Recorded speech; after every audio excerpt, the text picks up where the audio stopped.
I got a message. Ta-da! Okay. You might want to leave the screen on a lot because this is what we're going to do. And for all of you that are watching this on TV, take a look. Okay, you don't need to see me anymore. That's more important.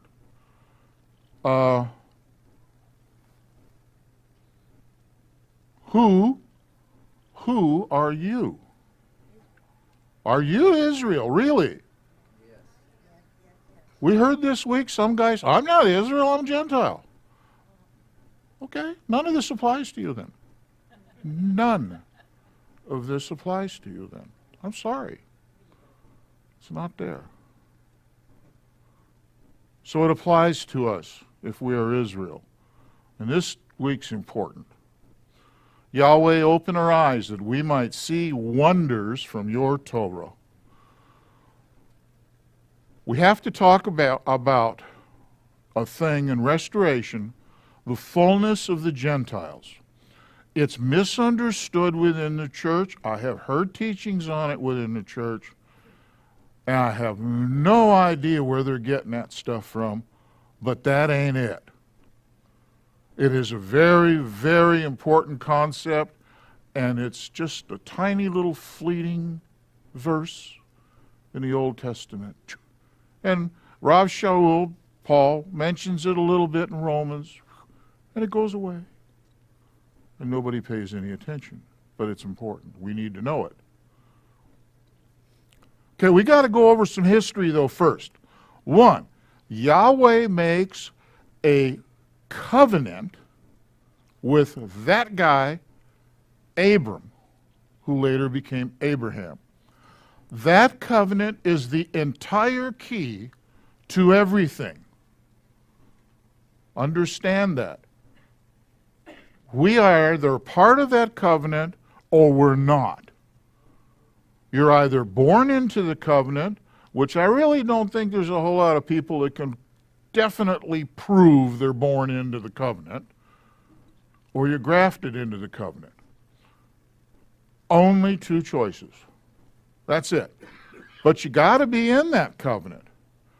Now, Yahweh promises Abraham that whole land of Canaan and a physical multiplicity of his zerah, his seed, his kids, people that come from his loins, who comes from one kid, Isaac, who comes from another kid, Jacob, who comes from 12 kids, the 12 sons of Jacob. That's how it works. Seed multiplied to the point where there's a lot of them. He's told it to promise of physical multiplicity. I have to use those words because that's the important word. Will be so vast and so extensive that the entire earth will literally be filled with his seed. Now we're going to see how an adoption really works shortly. It's right there in our reading. So how does his seed become all of us here? What are we dealing with? 3,000 years later-ish? Something like that? More than 3,000, I think. I don't know how many. A whole buku years. The promise and the blessing is renewed in Genesis, where Abram is told that this promise will establish him as the father of many nations, or the term is Hamon Goyim.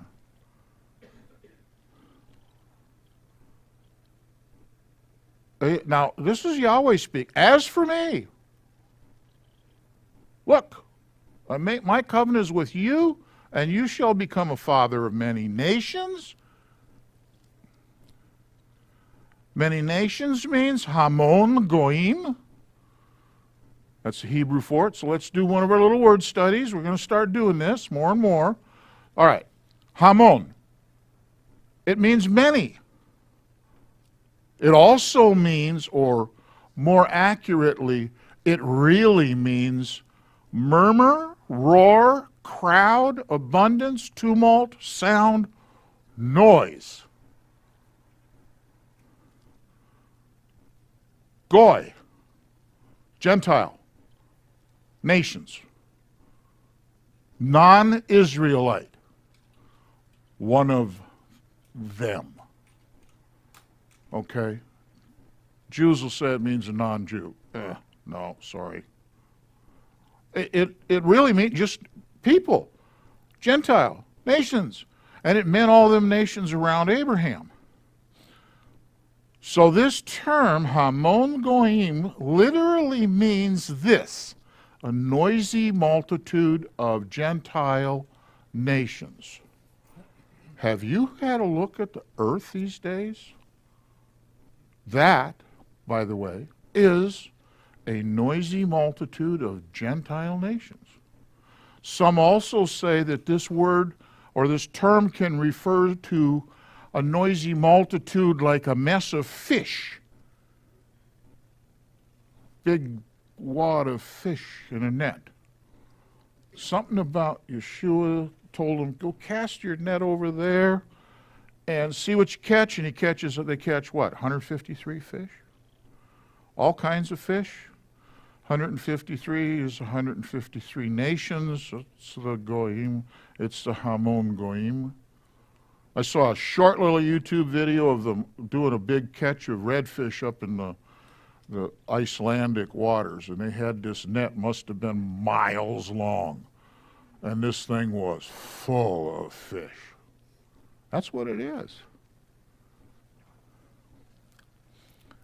Okay, let's jump forward and get all the way to Jacob. We might say, well, Isaac isn't all that interesting, but he needed to be there very, very much because he bore Jacob. Oh, and he bore Esau too. That's another message. All right, at the end of Genesis, Jacob, or Israel, is about to bless his sons. Important time. Now he's going to bless Joseph's two sons first. You're reading the story the way it goes along. He blesses Joseph's two boys. Then he goes ahead and he calls the other guys and they all sit down and they all get blessed. And then he says to Joseph, your two sons, Ephraim and Manasseh, who were born to you in the land, are mine. They are mine. Just like my natural sons, Reuben and Shimon. That's the adoption. That's what adoption means. Adoption doesn't mean, as we kind of see it here, well, now you got the name, our name, but you really came from someplace else. Actually, no. You came from me. You're mine. You are exactly like those two other guys. So when we are adopted in, we become exactly like Reuben and Shimon, Judah and Levi. We are physically Jacob's kids.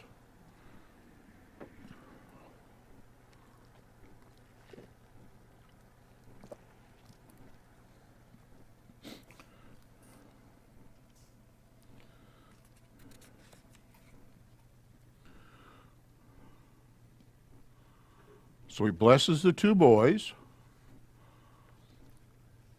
When he's doing this, several things are taking place. This is actually his last will and testament, his last will and testament over to two boys, and he's doing it right in front of Joseph, Joseph being the witness. And there's probably a bunch of other people around too. He officially adopts the boys so that Joseph, who is, by the way, his most beloved son, coat-of-many colors thing, all right, can receive a double portion of the blessing through his sons. Joseph doesn't get the blessings. His sons get the blessing. But that blessing isn't going to come right away anyway, and everybody knows it. It's going to come ahead sometime in the future. They don't know when. So Joseph knows it's to his seed. And now it's official. He gets double the blessing, because Ephraim and Manasseh will each get a piece of the land. And I think Pastor's going to talk about that.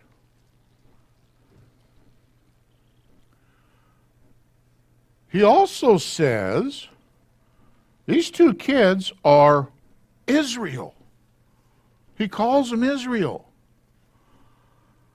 He not only adopts them, but it's a prophecy he's declaring over them that the physical promise of the multiplicity given to Abraham way long time ago comes through them. Here's what it looks like. Oh. Here's how he does it. Let my name be called upon them.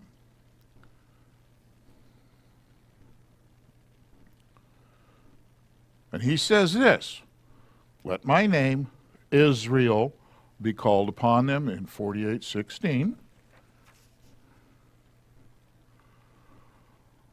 So he blesses Ephraim and Manasseh. Now what he's going to do is, instead of putting his right hand on the older boy, the firstborn, he puts it on the younger boy, and then he crosses his hands over. It uses that word, crosses his hands over. This kind of bugs Joseph. I mean, he's, whoa, Dad, come on, man. I mean, you're not that bad off. Don't do that.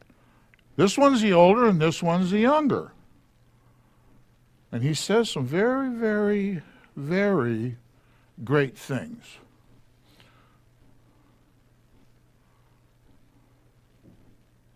In 49, or excuse me, in Genesis 48:19, one of the most important prophecies of Scripture. And it just goes unnoticed. I know it does in the church. They ain't got a clue. Here's what it is. His father refused. I know, my son, I know. He's going to be a great people, but his younger brother is greater than he. His seed is to become the completeness of the nations, or the fullness of the Gentiles. Translation things.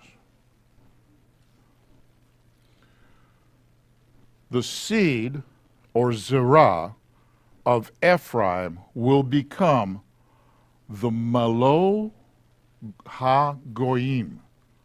Malo ha-goyim means the fullness of the Gentiles. Malo, see it? Malo ha-goyim. I put that there as a slide so we know that. Here's a little word study. Malo means fullness, that which fills mass multitude. It doesn't mean full bucket, like if you had a bucket full of water. That's not it. It's fullness as in a whole concept of everything. This is going to be a mass multitude of the Gentiles. It will be all of them, or nearly so. And the word goy, we already know, ha-goyim means nations, people. We already saw that. The physical seed of Abraham, Isaac, and Jacob, that was promised, that will literally one day fill the earth as the sand of the sea and the dust of the earth. The stars of the heaven will come to pass through Ephraim. Was just said. The fullness of the Gentiles. That's how it's going to happen. Ephraim's children will be everybody. All of the nations. Now, it's interesting to note, it's kind of rare that you see words used only just like one or two times. This one's used twice. The word malo, fullness, and it's used in Psalm 24:1, where it says, wait a minute, all right, the earth belongs to Yahweh and all that fills it. Remember that? It's also part of the hand-washing blessing. The earth belongs to Yahweh and all that fills it, the world and all those who dwell in it, and those that have access to the holy mountain are the ones with clean hands. All right, what did I have here before? The earth is full of peoples, places, and things that belong to Yahweh. He made them. Something that's misunderstood. He can do whatever he wants with them. Thus, the land of Israel is his. And he can do anything he wants with it. And all our arguing, fighting, and stamping feet, and crying and whining doesn't mean anything to him at all. Oops, where was I? There's not anything on earth that does not belong to Yahweh. Okay. There will also be virtually no one on earth, I gotta find where I am here, that somehow doesn't belong to the seed of Ephraim. Long time ago, I mean, back maybe 35, 40 years ago, I was thinking, well, what about people that live way out in the Amazon, in some little place out there in the Amazon? That don't never see anybody. Or how about those people in Papua New Guinea? You ever see that? There's people that out there that they said to us had never been any contact with humans. They got cell phones. But somehow everybody's going to belong to Ephraim. Somehow. They're either going to be physically belonging or adoptedly belonging. It's not going to be. He has to affect everybody. We'll see why. He's got to go and affect every single human being. Like that. He's got the whole world in his hands. Is this the fullness of the Gentiles? Now? Everybody has at least heard the gospel. I don't think there's any place on earth that hasn't got some kind of reception. There are African villages that don't have clean water, but they have internet. They got cell phones all over the world. They know. They've heard this gospel. Yahweh has seen to it.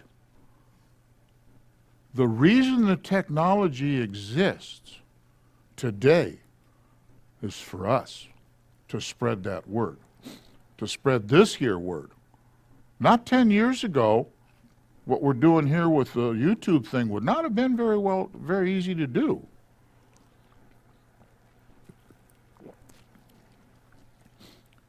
I'm very thirsty these days. All right, so Rav Shaul, wait a minute.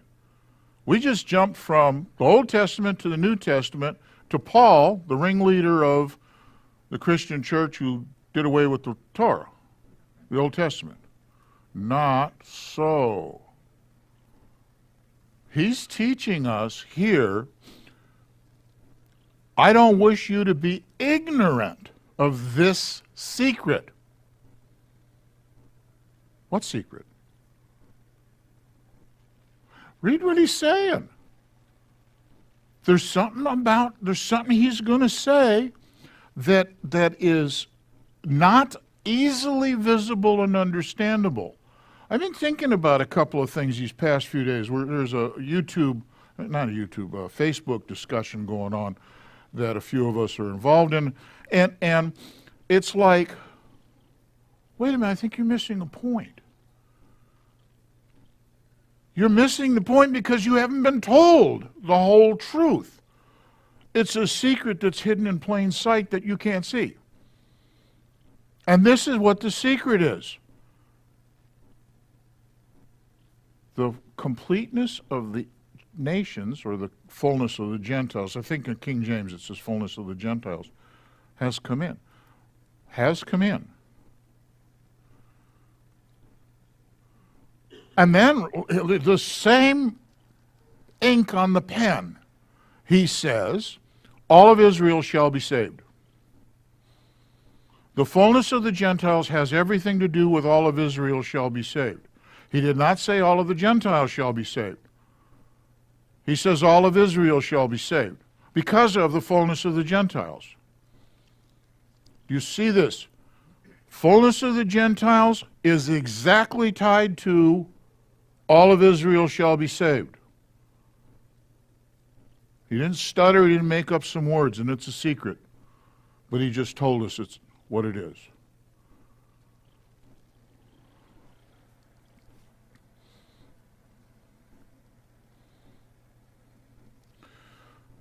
Okay, I went and looked that up, 11:25, Romans 11:25. What is the completeness of the Gentiles or the fullness of the Gentiles?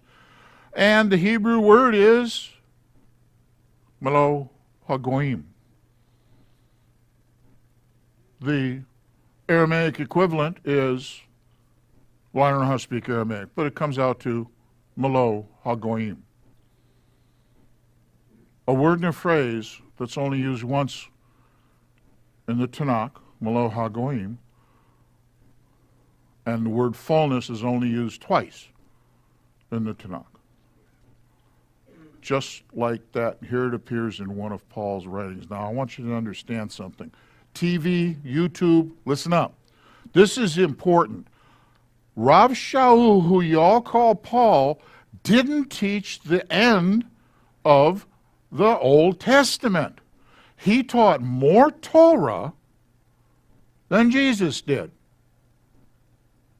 What that stuff was, we just brought up, was the deepest of secrets found in the Torah. He's teaching a restoration doctrine of all of Israel and Judah, and we're all going to be restored someday. Okay. Whoa, that disappeared. All right. There's a secret about the restoration. I think I just said that. Okay, I want to just bring up a little teeny history of these 12 tribes. These 12 guys go off and do stuff. So let's start from about where we are. There are 12 sons, 12 tribes, 70 people. They enter Egypt. Yes, we're reading about that now. It's going to close at the end of this reading. They're in Egypt for 400 years, and they leave Egypt as a mixed multitude. The text specifically says mixed multitude. They left as a rabble. During the 40 years that they're in the wilderness, they will be reformed back into that 12 distinct tribes, and they will enter the land to receive their physical inheritance of land. And Israel will be under the Torah of Yahweh when they enter the land across the Jordan. Under King David, they will exist as the nation of Israel. They'll be called Israel, the nation of Israel, which will consist of 12 tribes, physical and distinct, and lots of people. They've been busy. When they were 400 years in Egypt, besides being slaves, they made babies. At the beginning of King Solomon's reign, everything is peace, everything's complete, everybody's happy. Solomon messed up for us. The kingdom splits into two parts. The southern part, called Judah, consists of Judah, Benjamin, and Levi. They all follow Torah, more or less. They kind of get off a little bit. And they stay in the Jerusalem area. The northern kingdom, 10 tribes, and they are called Ephraim Israel, or Israel. And they consist of all the other 10 tribes, and they have rejected Torah, and they embraced paganism. Christmas trees. They didn't have Christmas trees back, but they embraced all that stuff. Ephraim liked shiny things. They like the jingle bells and all of the jingly stuff of the pagans. Yahweh sends Ephraim, Israel into exiles and scatters them throughout the earth. And that takes place in like 721 BCE. Throw them out into the world. There's a good reason for this. Some 700 plus years later, Yeshua the Messiah is manifest physically in the flesh. He comes to be on earth. And Yeshua returns to the heavens after his execution, and he takes the scepter with him. The rule of the house of Judah is in his possession right now. However, the seed of Ephraim has filled the earth. Ephraim's been busy. They're making babies everywhere. And they don't have to, they're not into the things that Judah was. Well, we're going to stay true to our tribes. They weren't. They were into multiculturalism. Oh, let's get it on with anybody and everybody. We don't care. And they did it that way. But it was Yahweh's workings because Ephraim has filled the earth. Ephraim has a role in history. From 721, Ephraim sent into exile and scattered to every tongue, or every tribe, tongue, nation. Today, the seed is completely dispersed. Most, if not all. I mean, you guys have a connection to that seed. Probably, and I'm referring to a physical connection to the seed. You're Ephraim. Where's Ephraim? Everywhere. Well, I don't know. This came to, when I was looking this up, it came to a question. If that's the case,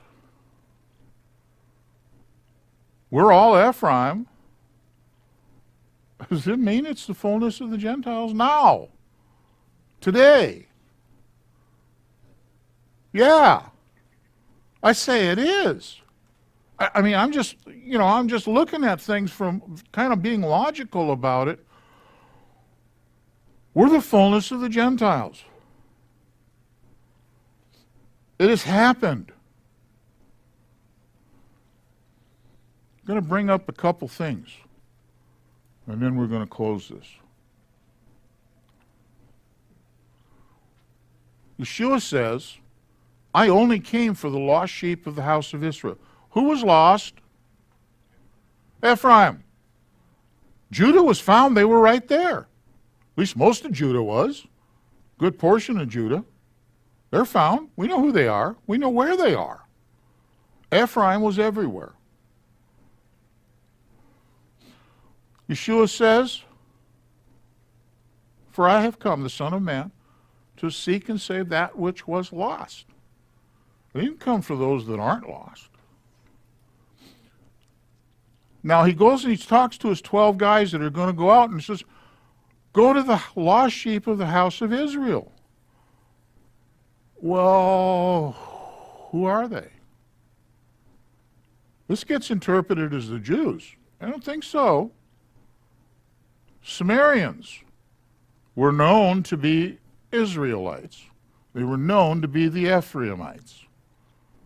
The Good Samaritan guy was an Ephraimite. Now, here's the question. I'm sorry, church. I'm going to step on one of your sacred cows. Does Yahweh want everybody to be saved? For God so loved the world that he gave his only begotten Son, that whosoever, and so on. Well, that means God wants everybody to be saved. He won't send anybody to hell. And I go, quote, that's what they'll use, John 3:16. 3:17. Elohim didn't send his Son into the world to judge it, but that the world might be saved through him.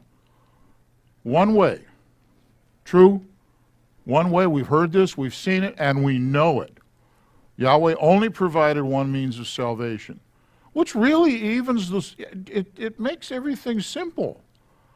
I don't have to do this, oh, well, but if you do this over here, you get better saved. No, one way. In 36, however, he says, those who believe in the Son possess life, but he who does not obey the Son. Now, wait a minute. Those who believe possess, but those who, I should be seeing those who do not believe, but it says those who do not obey. Obedience is it, but salvation's going to be according to Yahweh's rules.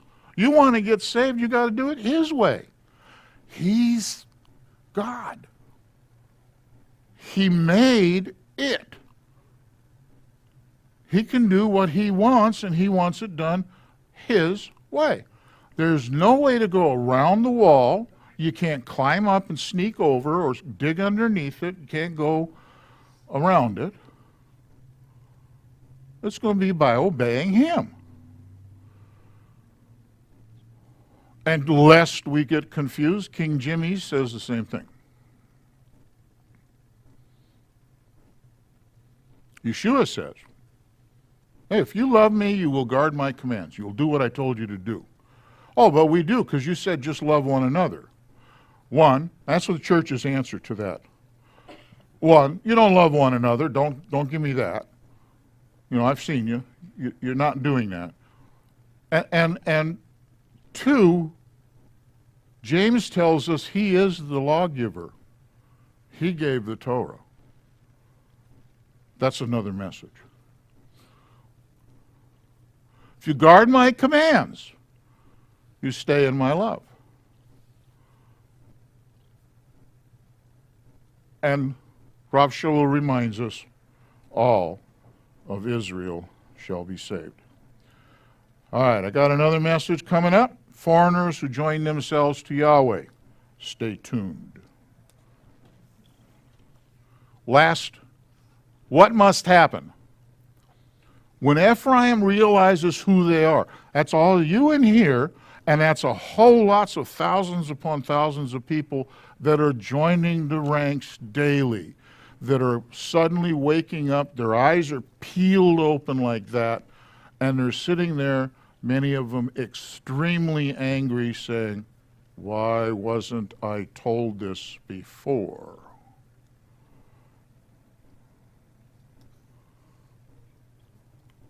Ephraim must join themselves to Yahweh. You've got to make that commitment.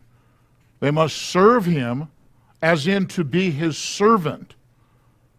So that means you do what He says, the way He says. Love the name of Yahweh.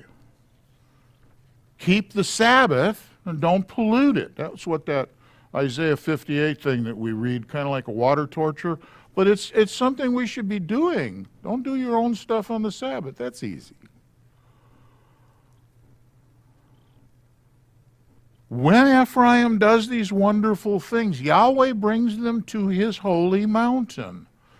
Now today that's a spiritual mountain. He addresses His temple in here. We're made joyful in His house of prayer. These are just from Scripture. Their offerings are accepted. Yahweh gathers them to Himself. Oh, and all that stuff that I was just talking about is out of Isaiah 56, 1 through 8. That's all the stuff that's going to happen. You got to do this, and all this good stuff's going to happen to you. But only a remnant gets saved. I will be posting these notes. Well, I won't do it. Chris is going to do it on Yeshua Sabbath Church website, and that's where only a remnant gets saved. That's where all the scriptures are for you to go through. Okay.